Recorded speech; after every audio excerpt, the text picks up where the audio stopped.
Welcome, everybody, to Under the Twin Suns, live at the Scruffy Womp Rat Cantina. I am your host, Steve. Cole is a little under the weather tonight, but with me, I have the awesome, the one and only, the Ruben. That's me. Yeah. And in our attempt to keep reaching out to the local community and finding cool people to talk about SWU with, we have Tyler Wyatt. That's me, guys. Hopefully you can hear me good. I hope my mic is working. Is this thing on? Welcome, Tyler. Here at the Under the Twin Suns, we're all about audio quality here. Let me tell you, we never have any audio issues. They're always, you can always hear us great. So I'm sure it'll be fine. And camera quality. Can't be afraid of the camera quality on this. Oh yeah, we're high definition. That was sarcasm. So we want to get into a few things tonight, and the first thing, just kind of curious, go with the three of us here. What kind of collector? And we'll start with Ruben. What kind of collector are you in SWU? Do you want all the shiny stuff? Do you not care just as long as it functions? Are you a pack cracker? Great question, Steve. I do like the shinies. I do like. The reason why I like the shinies is I like to put them in my Twin Sun deck. I joked about this on one of the other episodes of just making a Twin Suns deck of only foils or hyperspace foils. I just think it's so much fun. But an overall collector, right now, I just want 2 play sets of my commons, my uncommons, and a play set of my legendaries and rares, and I'd be happy with it. If I get a hyperspace foil of 1, that means I don't need to get, I don't need to get the other ones. I can just get 1 of that and 2 of the regular foils, or just 2. As long as I have 3 of the set or play set of each, then I'm happy with it. So, and that is something that I've learned over the last 2 sets, is that less is more for me. Because I don't want to have so many cards. So yeah, for me, being collector is just more of I have enough to build 2 decks with those 6 combination of cards if I get the play sets or something along that line. So for me, it's just as long as I got them, doesn't matter what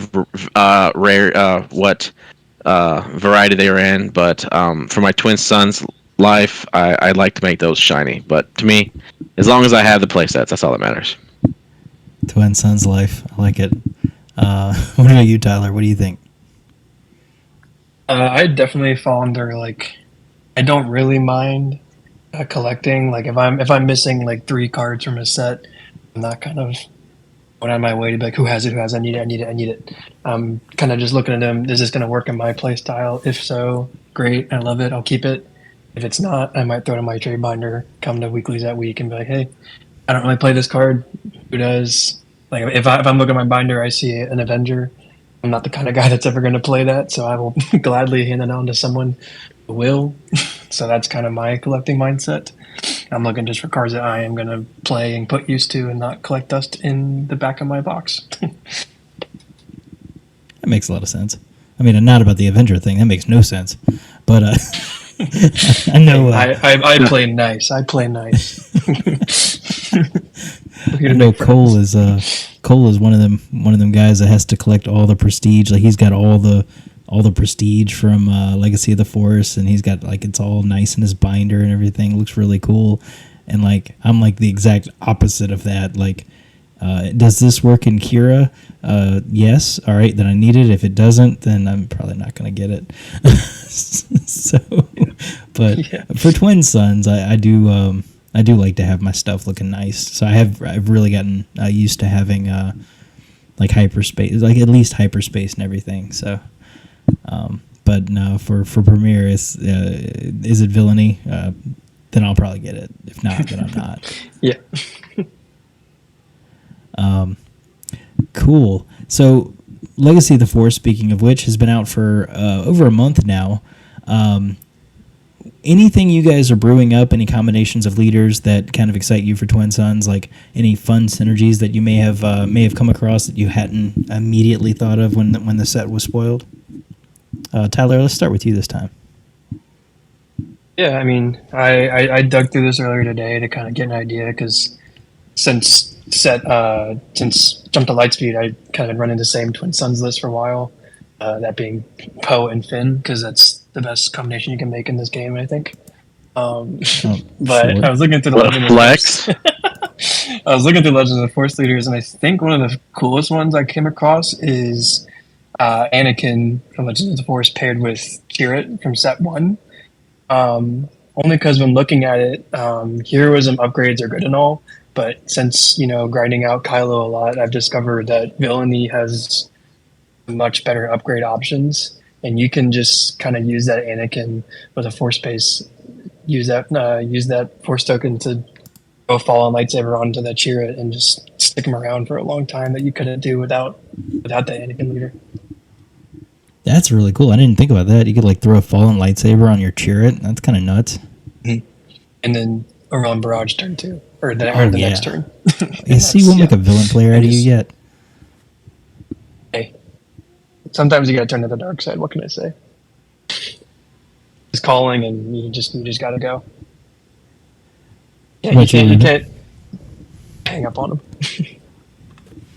Yeah, I think for me, I like seeing the different possibilities. Now, when I think of Kylo Ren for Twin Suns, I think of there's a couple of format or a couple of Magic is known for this, like building a Voltron deck, right? You're basically building up one big guy to do all your dirty work for you to win out the game, and just seeing Kylo do that in Premiere, I kind of like what he can do in Twin Suns. Because you basically are discarding cards, you're still drawing cards in your hand, so just building something around him and just kind of a way to kind of protect it.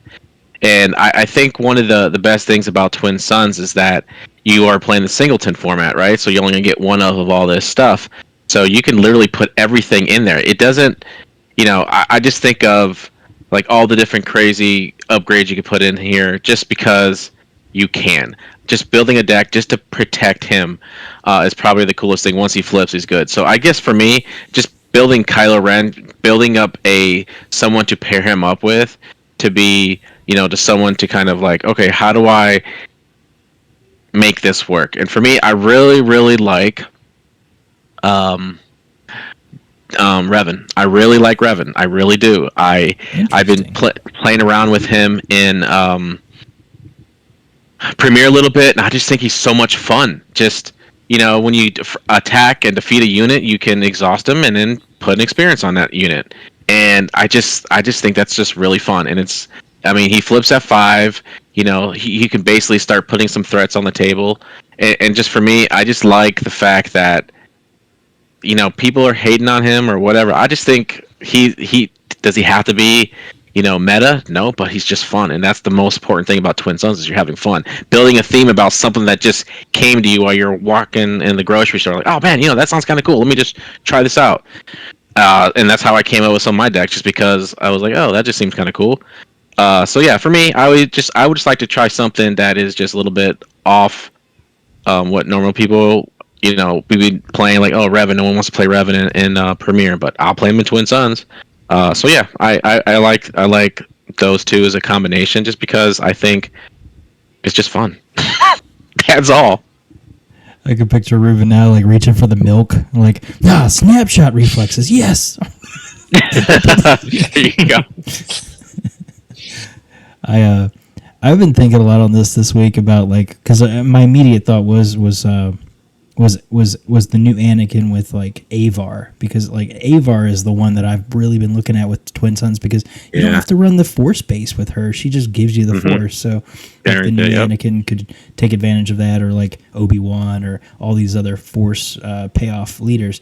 But the one I came up with this week that I hadn't thought of before was Third Sister and Piet, because you could be playing these big capital ships, and they could immediately be attacked, but Third Sister would give them hidden. So maybe these big capital ships could stick around. Just the thought that came up this week. You wouldn't be able to use them in conjunction with each other, obviously, because Piet, part of the cost is playing the units. You wouldn't be able to play it with hidden, but if you had the capital ships and you had the extra one, you wanted to give it hidden. Just something I thought might be kind of cool. Speaking of Kylo, Afra kind of works good with that. Just dumping more and more upgrades into the discard pile quicker with more action efficiency. So yeah, Dr. Afra needs some love. She really does, man. Tired of not playing that. So anyway, archetypes. I want to completely flip the script here. I want to talk about something that I hear a lot of people talk about, and I don't think a whole lot of people truly understand what it means. And I was hoping to pick you guys' brain about it. So archetypes in this game, we hear people say a deck is either aggro or mid or control. Ruben, when you hear these words, like what does that mean to you? The archetypes, I mean, when I think of aggro, when I think of mid-range or control, I just think of this is what defines Star Wars Unlimited. Everyone knows, like, if you're like when someone is at the table and you see Sabine, they're playing aggro. If you see someone that is playing Iden blue or Iden green or Bosk blue, they're playing control. You just know what's going on with that. And the mid-range decks are sometimes could be sneaky. You think that they are control, but they're actually mid-range, or you think they're the other way around. But every time you sit across from someone, you at the end of the day, you really don't know what they're truly playing until you start seeing them slinging those cards out, and they got a board state. They got 3 or 4 units turn 2, and you're like, okay, they're playing aggro. Okay, got it. All right, or So, for me, I just think that overall, right now, with the way the game is played, we have everything. It's wide open. I just think, and I actually think Kylo's more of a combo deck. Because he puts all his pieces into the discard pile, he flips, boom, boom, boom, everything gets put on him. If you can't deal with him, if you're lucky to have that snapshot reflexes in there, you're attacked with him immediately. But I think of Kylo as more of a combo, because yes, he's powerful, but yes, he's very glass cannon. It's like, yes, he's really good, but someone can answer it like right now if they have the cards in their hand, because you just need one Rival's Fall to take him down, right, or Bamboozle or something along that line just to shut him down. But if you can't, you're screwed, right? So that's kind of why I would actually kind of say that. Right now, that adds combo to it, and that is something that is an extra potential archetype. It almost kind of reminds me of, and you played Magic, you know what I'm talking about. Like, it almost kind of reminds me of the Splinter Twin deck. Man, that was the deck I played, man. That was the deck I played. That was yours? And that was the deck I played, and playing Modern with Splinter Twin. Yeah. I never played it, but I played against it quite enough to know. It's a turn 4 deck. If you get the pieces, you win. Kind of like with Kylo Ren. If you get the pieces and they can't stop you when he flips, you win. And that's typically how it happens. And that light, was kind of like their way of like getting a little bit of damage here and there. Like when the combo didn't go off, and Kylo kind of has that same kind of thing where if his thing doesn't go off, he still has force units to be able to kind of like try and get across the finish line. Yeah, so I would say right now we have those 4. I would say 3.5 archetypes, and that 0.5 is the combo for me. Tyler, what do you think about the different archetypes? Like coming into this game early on, that was something I really struggled with, like knowing the difference of. I do think that like after learning and after looking at all the cards and playing this game nonstop for however many months it's been, the way it's set up, it's very, very helpful in the fact that when you look at the leader costs, it is kind of always set up to where the cheaper the leader costs, I guess that's what I meant. The cheaper the leader costs, the more aggressive that deck tends to be. Now, when you get better at deck building, you can always kind of finesse that to make it different. Like you can make a Kylo Ren leader who's a 7 cost, a more aggressive deck with all these upgrades and throwing a Fallen Lightsaber on your turn 2 play, and it makes it you can answer this 5 hitting unit or you're going to lose. But I do think the way that this game is set up, it's very helpful for new TCG players to where you can learn aggressive mid range and control just by looking at the deploy costs of your leader. Like I said, Sabine, Kazuda, those are famous 4-cost leaders that are coming out super early and tend to be very, very aggressive lists. Whereas a 6-cost leader like Anakin from Twilight, that tends to be a more mid-range list where you're really looking to get that Anakin flip to be like he's your big guy, but you also have stuff later on that can still win you the game if he doesn't. I think that the way that the game is set up, that is very helpful to understand the difference of them. Like I said, there's always ways to kind of change that and make different leaders, different archetypes if you really want to spice things up. Yeah, it's almost kind of like I hate to simplify it like this because it's not this simple, but it's almost like kind of like a rock paper scissors type situation where normally mid range beats aggro, normally control beats mid range, normally aggro beats control, normally, and understanding like your role in the matchup kind of will give you the edge. Sometimes, I think about like Quinlan, a mid range deck that tends to lean more aggro. It has an early game, it has a mid game, and it has a, kind of a late game with things like Han Solo and some of the more 6-7 drop costs they play. But more than likely, they're looking to try and end the game as quickly as possible. Whereas like something like Akira ECL is more of like a mid-range that can lean more to the control side.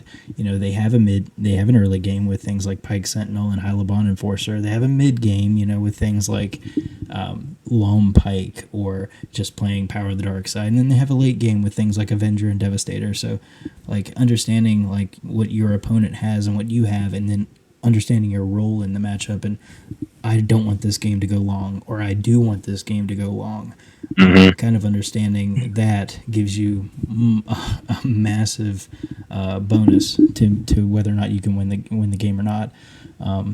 There are several times where like you're watching two people play where you're realizing like they really shouldn't be letting this game go on as long as they are, or they need to be pushing more damage on the base. So knowing the archetypes and understanding your role in the matchup is very critical. Yeah, and I agree. And I think one of the biggest parts of that is knowing the mirror, how to handle the mirror as well. Because you could be running, let's just say you're playing Kylo versus Kylo. What is your version versus their version? You know what it's supposed to do. You know how to handle it. So you need to kind of play around that. And one thing is Steve, is when we did the season 7 of the league, and it was you and Raul playing against each other in that mirror matchup, it was just... it's rough because you guys are basically doing the same thing to each other, right? He was able to stabilize getting health back, and you were, it was just a big back and forth, and it came down to, who had the vigilance at the end, who had the restock, and how do you, plan for that. And so that's one of the things about the archetypes is knowing them, but also how to play the mirror. And that's one thing that,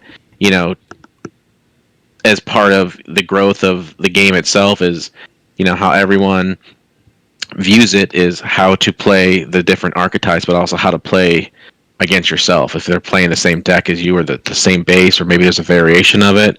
So that's just as important as knowing the archetype, but also knowing the mirror. It's a great example too, because in that matchup, identified that we were playing similar decks, but I needed the game to be over quicker than he did, just because he had the extra additional life gain, and he could basically outlast me. So it was up to me to kind of put him in the hot seat. And when you're more of a control deck, that's not a position you really want to be in. So it makes it tough. Tyler, did you have any closing thoughts? I just remember watching that game and it gave me a massive headache. Oh man, being a general like mid-range to aggressive player in my decks, just watching a game, I'm watching and just closing my eyes and being like, these are. Have you ever played Control? I tried at one point, and I had to take a shower afterwards. I felt dirty. Yeah, I get it. But yeah, those matchups are always interesting. Like I don't want to say boring to watch. They're not boring at all. They're very interesting to watch because it's they're decks boring. that require a lot of time. Yeah, sure. I mean, we're boring. Real. The mirrors Yeah. are so boring for control players. Like, did I have It's to just play the control player? Yeah, who runs it out was of cards bad. first, basically, is the answer. It was bad as we had to play each other to get into the top 4, and then we had to play each other for the finals. So it was like back to back.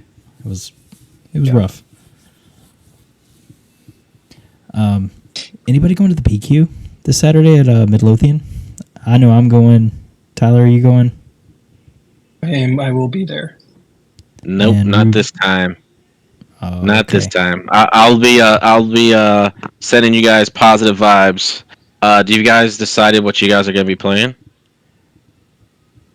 I'm most I likely have, taking yes. Kira Datavolt. Okay. I'm gonna run the Kylo Tarkin Town list. It's similar to the one from Worlds. I will admit that. Some little spicy stuff in there I threw in, just to kind of make it feel like my own. But it is the most fun I've had with a good deck in a while. So that is the one I'm gonna run. Yeah. How many people have signed up so far? You know? I haven't checked. I haven't checked in a little while. Yeah. I know Mo said he's When going. How many? when I signed up, I remember I think it was like a week and a half ago or something like that. Maybe no, it was a week ago. It was like at like 46, 47, I think. So Yeah. I imagine it's probably over 50 at this point by now. I'm telling you right now, it's gonna be a sleeper deck that's gonna win it. You think? It's gonna, Ooh, yeah. that would shock I'm me. telling you, people are playing control a little bit too heavy right now. That's gonna be a little. It's gonna be a little hand hate. I'm gonna tell you right now, Quinlan might come back up in this piece. Hand hate is a real Quinlan deal. been on a run. Like Quinlan's just Yeah, been on I'm a telling tear you. lately. Hand hate He's- is a real deal. So, but no, I think my money is on one of you guys, of course. But if it's not one of you guys, I'm gonna say it's gonna be a deck that no one expects. Oh, my money's on I'm gonna Duncan. say I'm gonna say Kazuda. He's gonna take it all. Oh, It okay. is an interesting one. It's an interesting list. Yeah, it's fast. Yeah. But one If over Duncan's on the gonna draw, play- and it just folded. If Duncan plays, y'all in trouble. He's gonna come Although, at I you. mean, Oh, yeah. I have a feeling he'll be there. Yeah, he'll be there. He likes the That's like competition. his home turf. It's his home Mhm. turf right there. Yeah, I So, think that the PQ is going to be good. So I'm excited for you guys. I hope you guys do really well. Most important thing to remember is make sure your deck is correct. Make sure you have your printed list. Make sure your sideboard is right. Kind of have an idea what you're going to be playing against, and know what to sideboard against them. That's the very, very, very important. So that's my quick tips. So, Coach. Tyler, tell us a little bit more. Like, how did you get into Star Wars Unlimited? What brought you to SWU? Well, growing up, I really didn't ever play any TCGs. I played Pokemon a little bit growing up. My dad would build my decks and send me off to stores to beat up on older people, and he said that that's what happens. So I got to trust him on that. And on a topic of my dad, he is the one that showed me the game. He wanted to show it to me for a while, and I kind of just turned him down for a while. Like, I don't know, like TCGs are kind of like a gateway drug to gambling, and here I am on a podcast about this game. But no, I really do owe it to him. He showed it to me. He taught me. He taught me everything I know, and I have since surpassed him. I like to say. I will say that. Listen to Dad. I know you're not. But no, he taught me everything, and I do. I'm very glad that he did because it's been a great time, and it's given me something to really play and have fun with every single week. Meet great people, great friends, and it's been a blast. And I'm very thankful that he took the time to sit me down and play the game with me. I'm glad he did too. What kind of SWU player would you say you were? Are you like more casual, like you just kind of just playing for fun, or are you more like competitive, where I just want to win this game? I think if I had to put numbers to it, I'd say I'm like 60% competitive, 40% casual. Do tend to lean more competitive. I enjoy that aspect a little bit more. I grew up playing sports my whole life, so I just kind of have that in my blood. But I am always happy to throw together some dumb list and bring it to weeklies and just have a good time. I mean, I've been playing Mace Windu or I think I played Mason almost every single archetype or every single aspect except cunning since he was released and since I started coming to Waterloo. So I'm always having a good time there, even though every week I'm going like 1-2. Hey man, that He's my mace, boy. that double red mace thing is no joke. That is that's going to be a thing one day. That is the and yeah, Especially with those every mace set. sleeves. Yeah, I mean, and that's I just need extra. the mat. I spent $50 on eBay for some Mace Windu Galactic Championship sleeves, and I gotta say, my girlfriend wasn't happy, but I was happy, and that's all that matters. Yeah, from what I'm understanding, your girlfriend Kennedy, she's getting really good. Oh, I remember when she started, she was learning the ropes and all that kind of stuff. Now she's 2-1. She's playing for first every once in a while. I think she plays better when you're not over her shoulder. I'm just throwing it out there. Just I know, just no, throwing it. she's a menace. She's a menace. Yeah, she's got some great decks that she builds herself. Sorry, put that out there. No, but she's a great player, and I love her very much. And I always have a great time. I always have a better time when she's there with me. It's a great. I feel very blessed to have her by my side a lot of the time when we're playing. And she's a Yeah. great person to just sit down after dinner and be like, hey, I need to practice this deck against your deck. Can we just play real quick? And she's never hesitant to not do that, and I really appreciate that from her. So, They like- say a couple that play SWU together stays together. I know, and when it's at our wedding and everyone else is dancing and we're playing SWU at the other table, they're going to be jealous, and that's Whoa, wedding, whoa. Is this Hey. Is it fiance now? I mean, is this hard launch?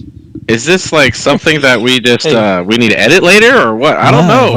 Under the twin sun. The force works in mysterious ways. That's all I'm going to say. Okay, you heard it here first, everyone. The proposal is coming. Do you sleep well at night? Like after you get dinner and stuff, and she kicks your ass, and then do you get a good night's sleep after that, or? I mean, I'd like to say our couch is pretty comfortable. But, What's your favorite format? definitely Premiere. I definitely prefer that. I do love a little Twin Suns every now and then, and sitting down with everybody and just laying back and just playing with everybody at the same time. And just slinging cards is always a great time. But I do definitely prefer just the one-on-one interaction and sitting down across from someone, talking to them, chatting it out, and just playing against them. That's where I find my most enjoyment out of the game for sure.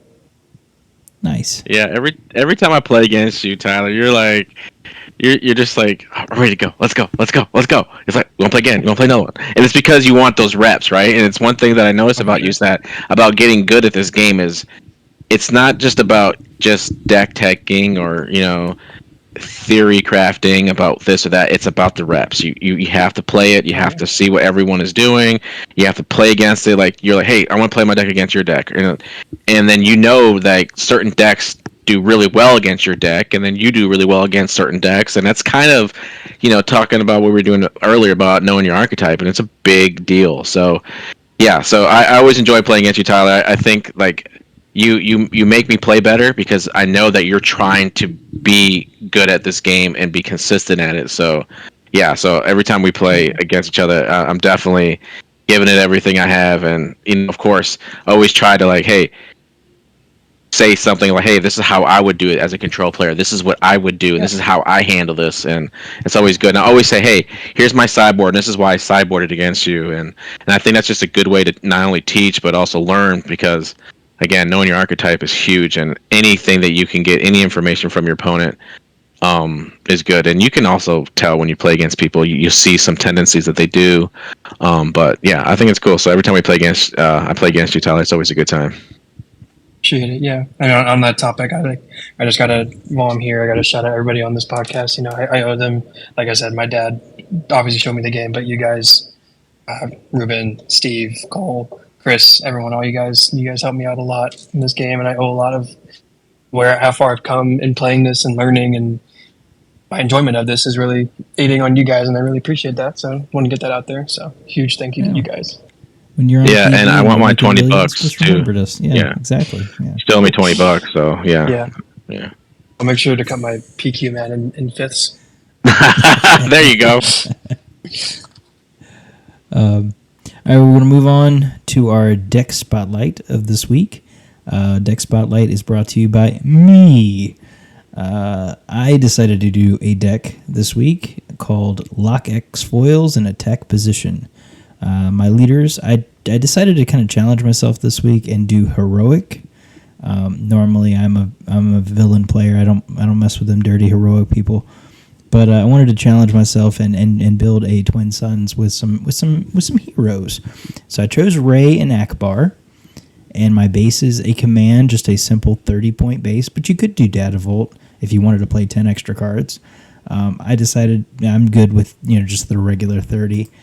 And the whole idea of the deck, and I know we're Legacy of the Force, we're looking to do more like the new cards, and my inspiration actually came from the interaction between the constructed lightsaber and Rey, giving her Restore 5. I feel like is like kind of huge, so I wanted to start there and work my way. So we've got a whole lot of kind of like, I call them like do nothing units, stuff kind of like Refugee of the Path, or R2D2, the one that filters, or you've got stuff like Compassionate Senator or Porg. Kind of like a lot of do nothing cards that you can play really cheap, really early, and you can just start tapping them down to make X-Wings, and we're just going to go really, really wide. And we have a couple of payoffs for going wide. I'm playing an out of aspect Doom to just give them all, experience counters. I won't be able to give the experience counters to the X-Wings, unfortunately, but if we're going wide enough with our other stuff, it might matter. I am playing an out of aspect, the 6 resource, the Unity of Purpose, just because we're going so wide. I want to just, boost everything. We're playing a lot of like new cards from the new set, like Force Illusion, I think is an awesome card in Cunning, being able to exhaust an enemy unit and then just give one of my units Sentinel, some dork that I don't care about.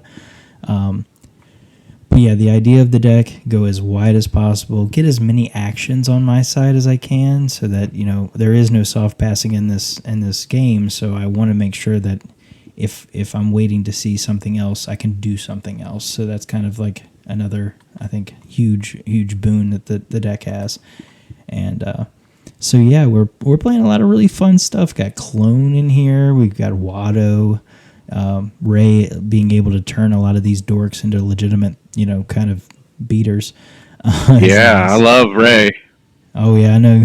No, I ain't gotta convince Ruben. Ruben's already on that team.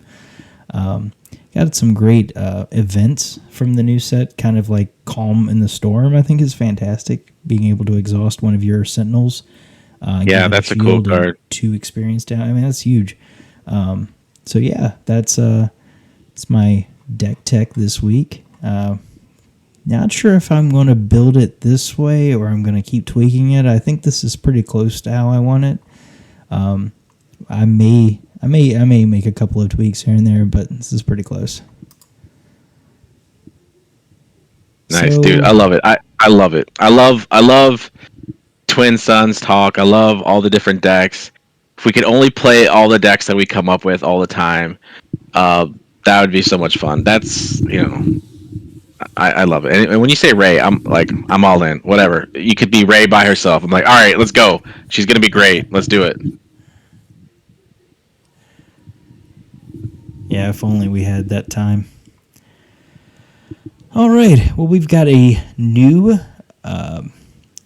game called Who Said It, and I think Ruben, you have a quote for us to try and guess.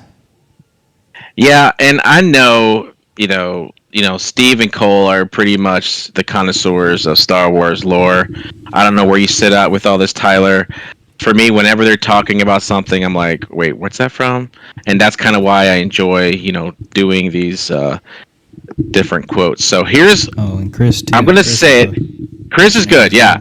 Again, out of all the people on the podcast, Star Wars lore wise, I am dead last. So I think I've maybe won one name that card, and I think because I was the only one on the podcast that night, so I couldn't lose. But no. All right. So here we go. I'm gonna go ahead and say the quote again. Steve, you might get this right away, but you might not. So what's gonna happen is I'm gonna say the quote. Each of you guys are going to try to guess who said the quote, and after the first round, if you don't guess it, I'll give you a clue, and then you take another guess. So everyone's gonna get three guesses or three. Three guesses. I think was it three guesses? Isn't that right? Isn't that what we do? Just did like 3 questions. I don't remember. Three questions. Yeah. Like where so forth. So anyway, I'm gonna say the quote, and you guys try to guess it. All right, here we go. That's how we're gonna win. Not fighting what we hate, saving what we love. I'm gonna start with Tyler first. Boy, I know I've heard this. Why would you do this? I say this every day. I say this every day I walk Cole in. is rolling around in his sick grave right now. Yeah, I know I've heard this from something. Oof. It's something I've watched, so that narrows it down to. Not the like crazy stuff that's out of my league. So we can ask like, is this in blank? Is this in whatever? Or is this like I just say what I think it is?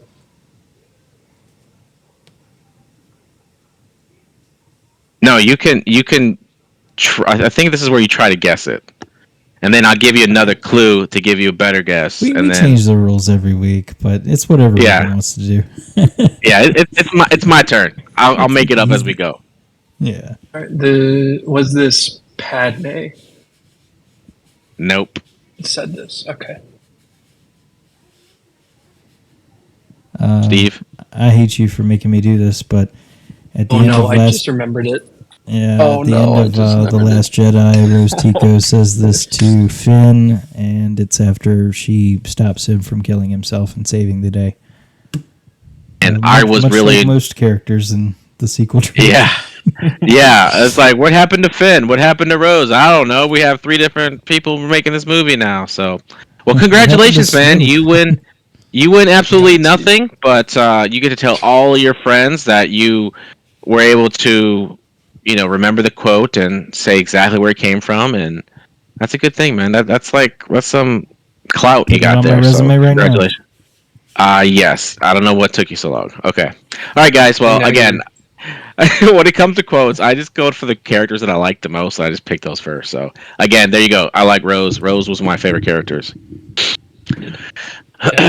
Cool. Well, good job. I think you have to rewatch Last Jedi. I think now you have to watch it in full right now. Man, I would just watch highlights of her. Who hurt you? Watch highlights of her. It'd be like 4 minutes, the whole thing. Okay. Well, Ruben didn't stump us on the who said it. Let's see if he can stump us on the name that card. Yeah, Cole this was did just win last episode, but Ruben will be standing in for Cole. He will select one card, and we will all try and guess it. You can ask 3 questions each. So I will start with Steve to go first. I will. He can ask a question about the card, and I will answer it, and then everyone go back and forth until they have 3 questions asked, and then they can attempt to guess. All right, Tyler? Got it. All right, starting with Steve first. Okay, what is the cost of this card? 4. Okay. The aspect color of this card. Vigilance, villainy. Oh, he already did Lethal Crackdown last time. What set is this from? Shadows. He did Lethal Crackdown last time. Okay.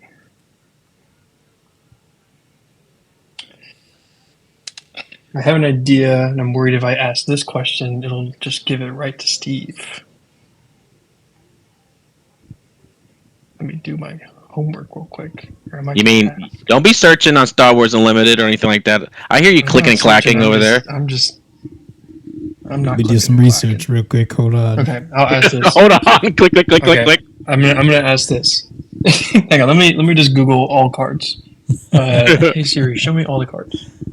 Nope, didn't actually meant to turn it on. Oh, she just did. Okay. Let's do this. Is this a unit? Yes. Third question, Steve. 4-cost unit. There's only one that comes to mind.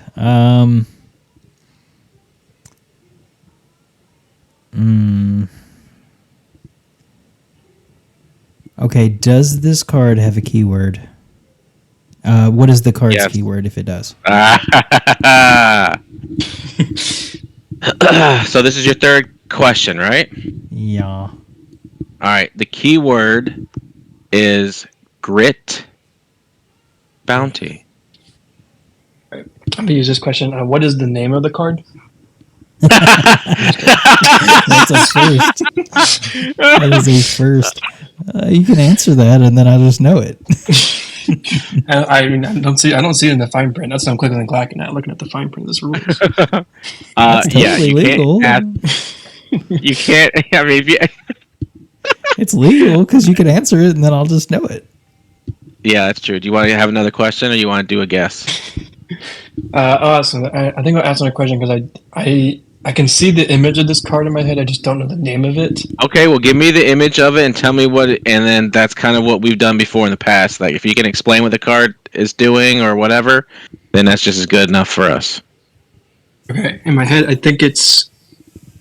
What does that guy cost? 5? No, it costs 4. Okay. Okay, if you're looking at your computer, are you looking at your computer, Ruben? Of course. How do you think I'm looking at this card? I don't know what you're doing. You could be like walking, doing paces in your room. Yeah, you're right. I think he's pointing to the left. He has a gun. He's got a gun! That's pretty much where my specificness goes. So that's not good enough. I think that's pretty good. What do you think, Steve? Would you, if you were doing this, would you? Yeah, I mean it's close. It's like, you know, And it's all not right. a dude. Yeah, I know. It's not a dude. Well, It's the presence of this character. So, what's your guess? Because I don't think that's gonna work there, Tyler. I tried, but Steve, go ahead, make your guess. Yeah. It's Steve. It's a Sinara San. Yep, that is correct. I never. Sinara San. And I know That because card's I just hard to ordered play. I just ordered a hyperspace version of it from my Kira Twin Suns deck, so Oh, really? yeah. Nice. Look, there you go. Well, congratulations, Steve. You win everything. To base. Yeah. Gosh, jeez. You just know everything, don't you? God. I am a winner. Gosh. Yeah, that's how you know I get laid a lot. Just know all the Star Wars stuff. There you go. Hey, you gotta use all that info, man. I get it, man. I dig it. Well, great job, guys. This was a lot of fun, and thank you, Tyler, for coming on with us tonight. For sure. Hopefully, I was good enough to earn a second chance. Ooh, easy. Okay, let's slow down. Let's slow down. Let's just. We haven't even closed the episode yet, and you're like, "Can I come back?" I'm like, "Gosh, jeez. Can I be an intern? You don't need to pay me. We'll talk." It's cool with you guys. I'm just gonna take over the whole thing.